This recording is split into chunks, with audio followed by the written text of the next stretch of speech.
시청자 여러분 안녕하세요. 경제 아나운서의 개념 있는 토크쇼 경계톡 시작합니다. 저는 진행의 이가은이고요. 어제는 이제 미국 시장이 메모리얼 데이로 휴장에 들어갔기 때문에 지난주 금요일 마감 시황부터 살펴보고 넘어가 보도록 하겠습니다. 지난주 금요일 마감 시황 먼저 살펴보시면 전반적으로는 조금 더 붉은색이 짙은 모습이죠. 아무래도 주말 사이에 트럼프 대통령이 다시 한번 관세에 대한 발톱을 드러냈기 때문입니다. 이유가 협상을 하는 데 있어서 썩 마음에 들지는 않았던 모양입니다. '진전이 좀 더디다.'라고 생각했던 탓이었는지 50% 정도 관세를 부과할 수 있다라고 이야기를 내놓게 됐고요. 이에 따라서 전반적으로 시장이 좀 눌리긴 했지만 베센트 재무장관이 "이거 그냥 협상의 전략일 뿐이다."라는 코멘트를 주면서 그래도 이에 대한 낙폭을 좀 만회해 나가는 모습이 체크가 되기도 했습니다. 그리고 추가적으로 트럼프 대통령은 애플 향해서 미국 외의 나라에서 만약에 제조를 하게 된다면 25% 관세를 부과하겠다라고 으름장을 놓은 상태입니다. 그리고 더불어서 여기에 삼성전자라는 키워드도 같이 들어가 있는 상황이다 보니까 삼성전자 역시 관세에 대한 리스크도 빼놓을 수가 없겠다라는 부분도 함께 체크를 해 보셔야 될 것 같습니다. 일단 무디스에서 신용 등급 강등이 있었기 때문에 이에 대한 여파는 잘 소화를 지금 시킨 상태지만 반등 모멘텀이 뚜렷하게 나타나고 있지 않는 상황이다 보니까 지금 상황 안에서는 무역 전쟁에 대한 우려감이 조금 더 큰 시장을 만들고 있다라고 보시면 될 것 같습니다. 일단 재정 우려에 치솟고 있었던 국채 금리 같은 경우에는 다시 한번 하락하는 모습이 보이기도 했습니다. 일단 첫 번째로는 트럼프 대통령의 X 계정글을 제가 먼저 가지고 왔었는데 이 주말 사이에 사실은 굉장히 관세에 대한 기사들이 많이 나왔습니다. 그리고 이번 주에는 미일 협상에 대한 지금 이벤트가 기다리고 있는 상황이라서 일본 입장에서는 더 크게 다른 나라들에 대한 협상 카드를 더 볼 수밖에 없는 상황인데요. 이건 이제 주말 사이에 나왔던 X글을 가지고 온 거라서 아이폰에 대해서 25% 관세를 부과할 수 있다라는 내용이 지금 담겨 있는 겁니다. 이번 주에 지금 우리나라, 베트남, 일본, 인도 등이 미국과 추가 협상을 지금 기다리고 있기 때문에 지금 트럼프 대통령 입장에서는 유럽을 대상으로 해서 본보기처럼 보여준 것이 아니냐라는 의견이 조금 더 많은 상황이고요. 이유가 조금 더 진행이 더뎠던 이유를 좀 살펴보면 EU 같은 경우에는 유럽 연합이기 때문에 27개국이 다 모아져 있는 상황입니다. 그래서 의견이 각 국마다 또 다를 수밖에 없는 상황이다 보니까 협상에 있어서 조금 더 더딘 모습이 나타나고 있다라고 이야기가 좀 나오고 있고요. 트럼프 대통령은 진전이 없다 보니까 이제 국민들, 시민들한테 보여줘야 되는 게 있는데 나타나는 게 뚜렷하게 없다 보니까 좀 급한 마음도 있었던 것 같고요. 이러한 답답함을 SNS 트루스 소셜 X를 통해서 나타냈다라는 부분도 함께 보시면 좋겠습니다. 앞서서 말씀드렸던 아이폰 관세에 대한 내용도 좀 체크를 해 보셔야 되지 않을까 싶습니다. 앞서서 말씀드린 것처럼 삼성이라는 단어도 들어갔고요. 또 스마트폰 제조사라고 이야기를 했기 때문에 당연히 삼성도 애플도 여기에 포함이 됐다라고 보시면 될 것 같아요. 미국으로 수입되는 모든 스마트폰에 대해서 최소 25%의 관세를 부과할 방침이다라고 이야기를 했습니다. 일단 트럼프 대통령이 행정명령 서명 행사를 개최를 했었는데 해외에서 생산된 애플 아이폰에 대해서 관세 부과 방침과 관련해서 한 회사만 특정해서 관세를 부과할 권한이 있는지, 그리고 미국 기업을 겨냥하느냐라는 취재진의 질문에 대해서 부과 대상이 더 있을 거다라고 이야기를 했습니다. 그리고 삼성이나 제품을 해외에서 만드는 다른 기업들도 해당될 것이고 그렇게 되지 않는다면 불공평할 것이다라고 이야기를 했습니다. 지금 시기적으로 이야기가 나오고 있는 건 6월 말 정도입니다. 트럼프 대통령도 아마도 6월 말 정도가 될 거다라고 이야기를 했고요. 6월 말까지 아무래도 추가적으로 협상에 대한 코멘트가 나오지 않는다면 그때부터는 정상적으로 부과가 될 가능성이 높다 보니까 우려감도 같이 높아지고 있는 상황입니다.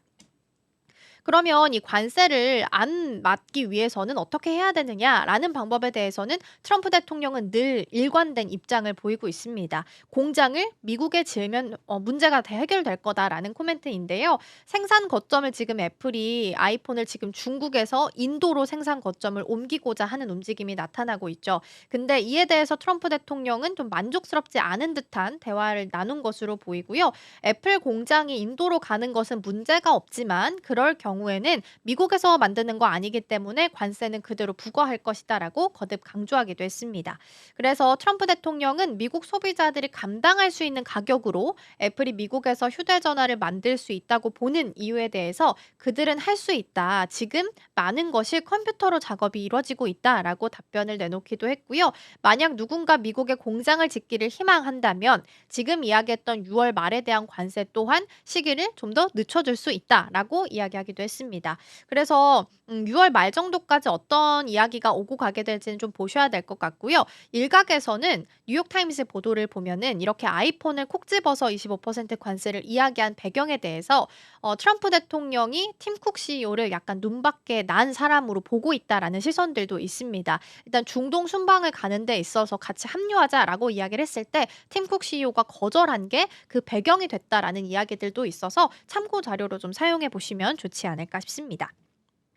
네, 이번에는 USTR과 관련된 기사도 하나 살펴보도록 하겠습니다. 지난 12일이었습니다. 미국인의 약값 부담을 좀 낮추기 위해서 행정명령에 트럼프 대통령이 서명을 한 바가 있는데 외국의 약가 억제 이 정책에 대해서 정조준한 바가 있습니다. 트럼프 대통령은 동일한 약이 미국에서는 훨씬 비싸게 지금 판매가 되고 있다라면서 지금 미국 사람들을 미국 시민들을 좀 과격한 단어지만 호구로 보고 있다라고 이야기를 하기도 했습니다. 그래서 미국 소비자들이 그 제약사들이 가지고 있는 R&D 비용을 사실상 다 전담하고 있는 걸로 볼 수밖에 없고 "외국 소비자들은 혁신 신약을 저렴하게 이용하는 꼴이다."라면서 보조금에 비유하면서 비판을 하기도 했습니다. 그래서 무임승차 같은 부분을 좀 종식시키기 위해서 USTR에 지시를 해서 "이걸 좀 조사해 보라."라고 이야기했다라고 하는 건데요. 그래서 미국 무역 대표부 USTR 같은 경우에는 외국 정부의 약가 통제 정책이 미국 제약사의 정당한 수익을 침해하고 있는지 조사하기 위해서 의견 수렴 절차에 착수했다라고 하고요. 일단 좀 부담이 되고 있는 부분 중에 하나가 한국 역시 이 조사 대상에 포함될 가능성이 높다라는 부분입니다. 그래서 USTR은 현지 시간 23일 성명을 통해서 불합리하거나 차별적인 외국의 정책 관행이 미국 환자들에게 이 R&D 비용을 과도하게 전가하는 결과를 초래하고 있는지 이걸 파악하기 위해서 이해 관계자들과 계속 만나서 의견 수렴을 하고 있다라고 밝혔고요. 의견 수렴은 6월 27일 그러니까 오늘 기준으로 한 달 정도 남았네요. 한 달 정도 의견 수렴 과정을 좀 거친 뒤에 이 조사 결과를 발표할 것으로 보입니다. 트럼프 대통령 특히나 미국 쪽 입장에서는 굉장히 오랫동안 혁신 신약에 대해서 한국에서 정당한 가격을 받지 못하고 오히려 그 받지 못한 비용을 미국 소비자들이 R&D 비용을 부담하면서 가지고 가고 있다라고 주장을 해오고 있는 상황이라서 조금 더 체크를 해볼 필요가 있어 보이고요. 지금 매년 USTR에서 발표하는 국가별 무역 장벽 보고서가 있는데 여기에 한국의 약가 책정 방식에 대해서 제약업계들이 미국의 제약업계들의 우려를 반복적으로 언급한 바 있다라는 부분도 함께 챙겨보시면 좋겠습니다. 그럼 이번에는 트럼프 대통령이 불을 붙인 셀 아메리카에 대한 흐름도 좀 살펴보고자 합니다. 트럼프 미국 대통령이 관세에 대한 부분 그리고 감세에 대한 부분 같이 지금 정책을 추진하고 있는 상황이죠. 그러다 보니까 우려 속에서 채권에 대한 셀 아메리카 현상이 도드라지게 나타나고 있다라는 부분입니다. 이전에도 제가 짚어드린 것처럼 장기물 국채 금리가 좀 많이 올라갔습니다. 특히 30년물이 심리적인 저항선이 5%인데 이 5%를 훌쩍 넘기는 모습을 보이기도 했습니다. 물론 좀 내려오긴 했습니다만 그래도 이 셀 아메리카 현상이 두드러지게 나타나고 있다라는 부분 체크할 수 있겠고요. 특히나 이렇게 장기물 금리가 올라가게 된다라는 건 미국 경기가 앞으로 멀리 봤을 때 30년 이후에 더 좋아질 것인가에 대해서도 좀 더 우려하는 목소리가 크다라고 해석을 할 수 있지 않을까 싶습니다. 그리고 채권에 대해서도 지금 판매하고 있는 그 수요도 좀 낮은 것으로 보여서 이 또한 문제가 좀 같이 보이고 있습니다. 실제적으로 주요 6개국 통화, 유로와 같이 혹은 엔화 같은 달러를 처음 살펴봤을 때 이 6개국 통화 대비해서 달러 가치를 보여주는 게 달러 인덱스인데요. 올해 들어서 한 8% 정도 하락을 했고요. 미중 관세 휴전으로 회복세를 조금 보이다가 한 2주 만에 다시 100 아래로 내려온 모습을 보이고 있습니다. 그래서 이 같은 움직임을 두고서 투자자들 특히나 채권 투자하시는 분들 사이에서는 셀 아메리카 현상이 도드라지게 나타나고 있는 거 아니냐라는 이야기가 나오고 있습니다. 당분간 달러가 기축 통화에 대한 지위는 계속해서 유지를 해 나가겠지만 미 국채도 투자 기관들의 포트폴리오에서 여전히 비중이 높긴 하지만 이게 좀 줄어들 수 있다라는 부분도 우려감이 높아지고 있다라는 거고요. 파이낸셜 타임스는 투자자들이 유럽을 비롯해서 일본이나 호주 등 비교적 고금리를 주는 시장에 좀 더 관심을 보이고 있는 것 같다라고 분석을 내놓기도 했습니다. 그래서 유럽 최대 자산 운용사의 그 최고 투자 책임자 같은 경우에는 미국이 더 이상 최종적이고 유일하게 받아들여지는 안전처가 아니다라면서 미국은 극심한 재정 무절제 국가가 되었다라고 이야기하기도 했고요. JP 모건의 CIO 같은 경우에는 고객들이 역사적으로 봤을 때 달러 자산 비중이 과도하다라고 느끼고 있다라면서 고객들이 관세 여파, 재정 적자의 규모 등 미국의 모든 일을 우려하고 있다. 그러니까 다른 시장, 앞서서 말씀드렸던 뭐 일본이나 호주 같이 고금리 주는 시장으로 좀 포트폴리오를 다각화해야 되는 시기가 됐다라고 이야기하기도 했다라고 합니다. 블룸버그 통신은 이렇게 국채 금리가 좀 계속해서 불안한 모습을 보일 경우에는 가계에 대한 부분, 기업에 대한 부분에 있어서도 대출 비용 상승으로 이어져서 결과적으로는 경제가 성장하는 데 있어서 발목을 잡힐 수밖에 없고 정부의 이자 지급 부담을 늘리면서 정부의 재정 악화 우려도 높아질 수밖에 없다라고 짚기도 했습니다. 일단은 국채 금리 현상이 좀 높아지고 있다 보니까 수요가 줄어들면 금리가 높아지는 현상으로 가고 있기 때문에 국채에 대한 수요가 낮아지고 있다라는 거고 딱히 안전자산 선호 심리가 낮아졌다라는 이유라기보다는 미국에 대한 메리트가 사라지면서 다른 국가로 시선을 돌리고 있다라고 해석을 해야 될 것 같습니다.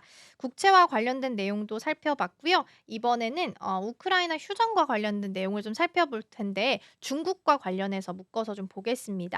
시진핑 중국 국가주석이 지난 23일에 독일 총리와 전화 통화를 했는데요. 이때 다자주의와 자유무역 수호를 강조했다라고 합니다. 이는 양국 간 전통적인 협력 분야 확대와 또 첨단 기술 협력 강화를 언급을 하면서 세계 경제 성장에 기여할 의지를 표명했다라고 하고요. 메르츠 총리는 중국을 세계 주요 국가로 이야기하면서 독일 새 정부는 하나의 중국 정책을 지지하고 전략적 동반자 관계를 좀 강화시키기 위해서 건설적 협력에 나서겠다라고 이야기했습니다.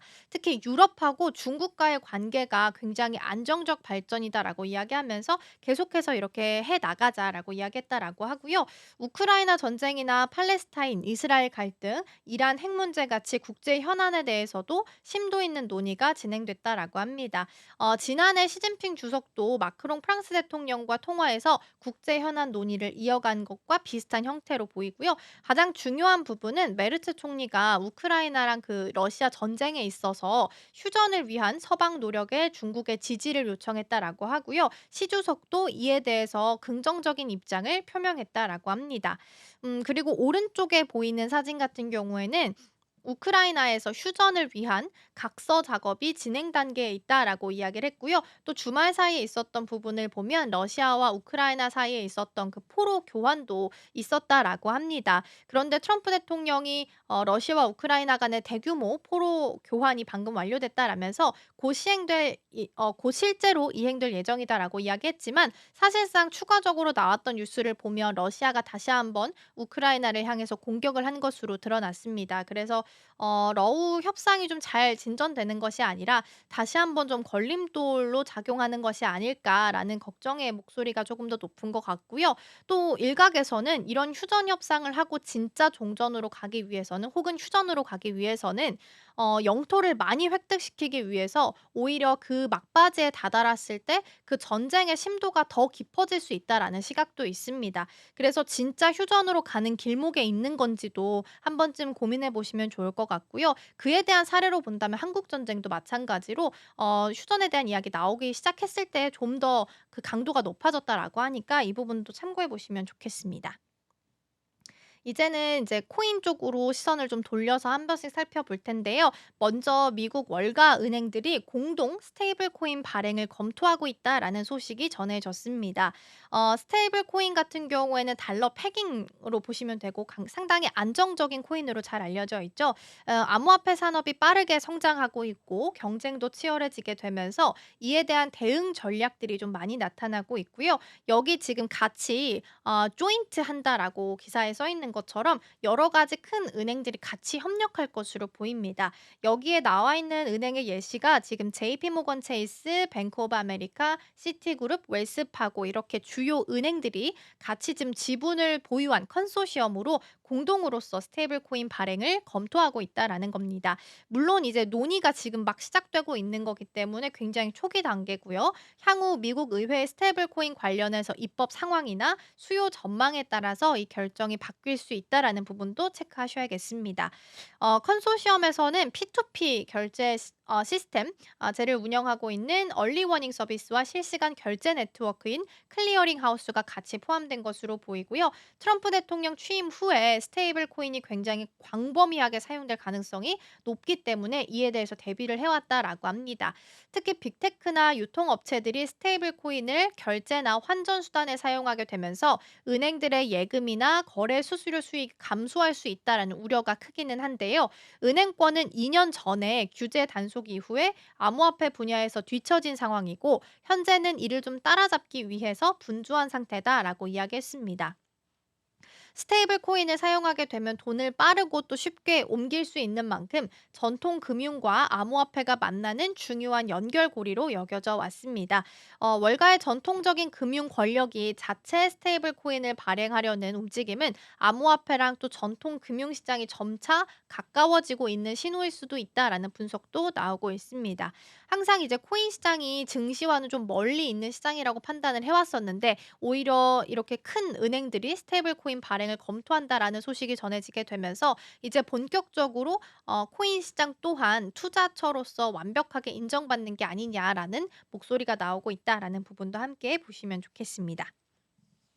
이번에는 트럼프 논란의 밈코인을 좀 보겠습니다. 앞서서 이제 제가 지난주에 전해드린 것처럼 트럼프 대통령이 자신의 밈코인을 보유하고 있는 220명을 초청해서 버지니아주 골프장에서 만찬을 열었습니다. 현지 시간으로 23일에 개최가 됐었고요. 블록체인 매체인 코인텔레그래프를 통해서 이 사실이 보도가 됐습니다. 참석자들이 만찬을 위해서 총 1억 4,800만 달러를 지불했다라고 하고요. 암호화폐 업계 인사들 그리고 외국인 투자자들이 여기에 대거 참석한 것으로 알려져 있습니다. 물론 백악관 측에서는 이 어떤 사람들이 참석했는지 명단을 공개하지는 않았습니다. 그런데 일부 참석자들이 직접 언론이나 SNS를 통해서 공개를 하게 되면서 실제적으로 행사가 일어났다라는 부분 그리고 일정 부분 누가 참석했구나라는 거는 좀 알 수 있었는데요. 그중에 한 사람이 이제 트론이라는 코인의 창립자인 저스틴 선이었습니다. 행사에서 가장 많은 밈코인을 보유한 인물로 특별한 시계를 받았다라고 하고요. 행사에는 그 디파이 논의를 위해서 상위에 있는 25개, 25위 투자자로 자리한 창립자 케인 워릭도 참석했다라고 합니다. 크로노스 리서치의 최고 투자 책임자 같은 경우에는 밈코인 보유만으로 미국 대통령을 만날 수 있는 기회가 주어진다라고 강조를 했고요. 또 NBA 챔피언 라마 오돔도 참석했다라고 합니다. 서울, 도쿄 기반 암호화폐 관리 기업인 하이퍼리즘의 오상록 대표가 암호화폐를 다시 위대하게라는 모자를 제작하면서 이 행사에 참석했다라고 하고요. 근데 이제 안에서는 참석이 좀 하면서 분위기가 좀 좋았을지 모르겠지만 행사장 밖에서는 사실 분위기가 좀 안 좋았다라고 합니다. 행사장 밖에서는 상원 의원과 전직 관료들이 반부패 시위를 벌이면서 트럼프 대통령의 암호화폐 사업에 대해서 비판의 목소리를 냈다라고 합니다. 그리고 또 이번 만찬이 미국 암호화폐 규제 논의가 본격화되는 가운데 열렸기 때문에 더 주목을 받고 있는 상황이고요. CNBC는 이번 행사에 220명의 투자자와 업계 인사들이 참석을 했지만 많은 이들이 호평을 주지는 않았다라고 보도를 했습니다. 그중에 이유 중에 하나가 형편없는 음식 그리고 느슨한 보안에 불만을 제기한 목소리가 많았다라고 하고요. 일각에서 한 참석자가 "음식이 별로였고 물이나 트럼프 와인 외에는 제공되지 않았다."라면서 실망감을 드러내기도 했다라고 합니다. 사실 트럼프 대통령의 밈코인을 가지고 저녁 만찬을 만든 거기 때문에 주인공인 트럼프 대통령이 당연히 참석할 거라고 생각을 했지만 참석은 했지만 굉장히 짧게 모습을 드러냈다라고 합니다. 그래서 주요 투자자들하고 살짝 대화만 했을 뿐 일반 참석자들과는 소통하지 않았다라는 부분도 일단 불만으로 제기가 되고 있다라고 하고요. 보안도 굉장히 좀 허술해서 휴대폰을 수거하지 않았고 트럼프가 떠난 후에는 경호도 굉장히 느슨해졌다라는 목소리가 나왔다라고 합니다. 앞서서 말씀드린 것처럼 트론의 창업자인 저스틴 선도 이 저녁 만찬에 참석한 것으로 알려져 있는데요. 특별한 시계도 받았다라고 앞서서 말씀드렸죠. 그래서인지 트럼프 대통령의 밈코인에 대해서 굉장히 옹호하는 목소리를 냈습니다.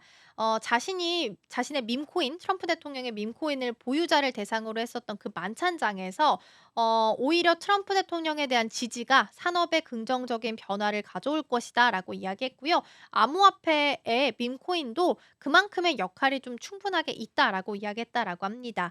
그래서 코인데스크 기사를 좀 보면요. "미국이 다시 암호화폐 중심국이 되고 있다. 바이든 행정부 시절에 싱가포르와 홍콩으로 옮기는 것을 고려했었던 기업들이 다시 미국으로 돌아오고 있다."라고 이야기했다라고 합니다.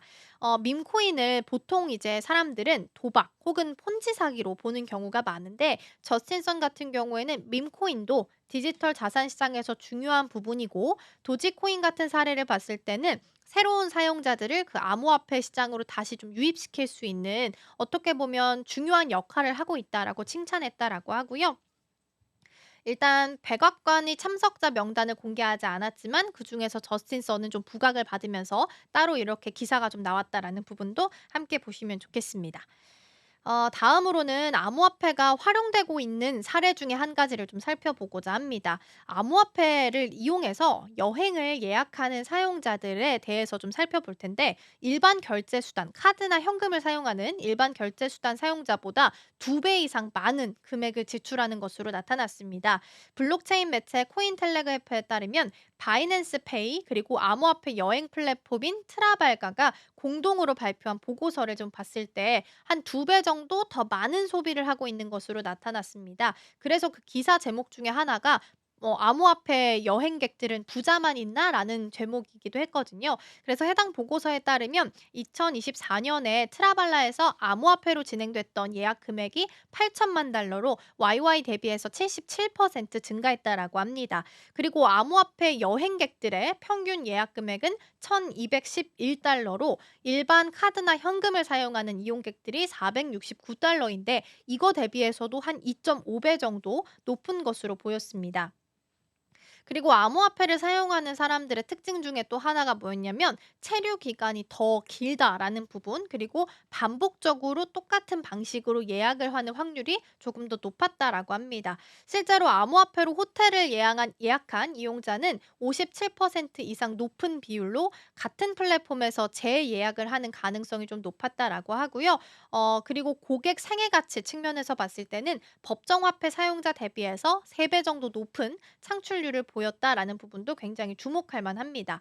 그래서 트라발라 CEO 같은 경우에는 웹3 기반의 직업을 가진 암호화폐 이용자들이 더 유연한 여행 패턴을 선보이고 있다라면서 이들의 지출 규모가 구매력뿐만 아니라 예약 습관에 있어서도 전반적으로 좀 변화하고 있다라는 부분을 짚어줬습니다. 지금 암호화폐 결제가 다양한 분야에서 사용이 되고 있는 상황인데 디지털 자산 결제 수단을 도입한 항공사들은 예약 건수가 40% 정도 증가했다라고 하고요. 2024 년에 여행이나 환대 사업에서 암호화폐 결제가 차지하는 비중 또한 14%까지 늘어난 것으로 보입니다. 그래서 암호화폐 보유자가 꾸준하게 증가하게 되면서 여행 결제에도 활용되고 있다라는 부분도 굉장히 유의미하고요. 암호화폐 결제가 이렇게 늘어나게 된 가장 큰 배경 중에 하나로 본다면 일단은 국경을 초월할 수 있다라는 부분입니다. 비트코인을 가지고 있으면 어느 나라에 가더라도 똑같이 좀 환전을 할 수 있다라는 부분에 있어서 환전 수수료 없이 즉시 결제가 가능하다라는 부분에 있어서 굉장히 긍정적으로 작용을 하고 있는 것 같습니다. 요 내용까지 짧게 좀 볼 텐데요. 드로리안이 자동차 예약이나 재판매에 있어서 블록체인 방식을 도입했다라고 합니다. 드로리안이 수의 블록체인에서 온체인 예약 시스템 마켓플레이스를 출시해서 사용자들에게 곧 출시될 전기차에 대한 우선 접근 권한을 허용했다라는 기사이고요. NFT 콜렉션을 보유하고 있는 고객들은 곧 출시가 될 전기차 알파 5를 우선적으로 구매할 수 있는 권한을 갖게 됩니다. 일단 드로리안이 40여 년 만에 선보이는 첫 번째 차량이라서 더 의미가 크지 않을까 싶고요. 또 이제 그 프로토콜을 사용해서 온체인 데이터 상에 배터리 상태나 유지 관리 기록 그리고 사고 내역이나 주행 거리 같은 부분들도 각종 데이터들이 같이 저장이 될 것이다라는 부분도 함께 밝혔습니다. 블록체인 기술을 통해서 자동차 산업에 있어서도 변화가 있다라는 부분까지 체크해 봤습니다. 앞서서 살펴봤던 여행도 그렇고 자동차 시장 안에서도 코인에 대한 활용도가 높아지고 있다라는 부분도 함께 챙겨보시면 좋겠습니다. 자, 이렇게 해서 한 주 동안 있었던 뉴스들 클리핑해서 잘 모아와 봤는데요. 이번 한 주도 투자 잘 하시고요. 저도 또 투자하시는데 도움이 될 만한 기사들 많이 모아서 다음 주에 또 돌아오도록 하겠습니다. 오늘도 시청해주신 여러분 고맙습니다.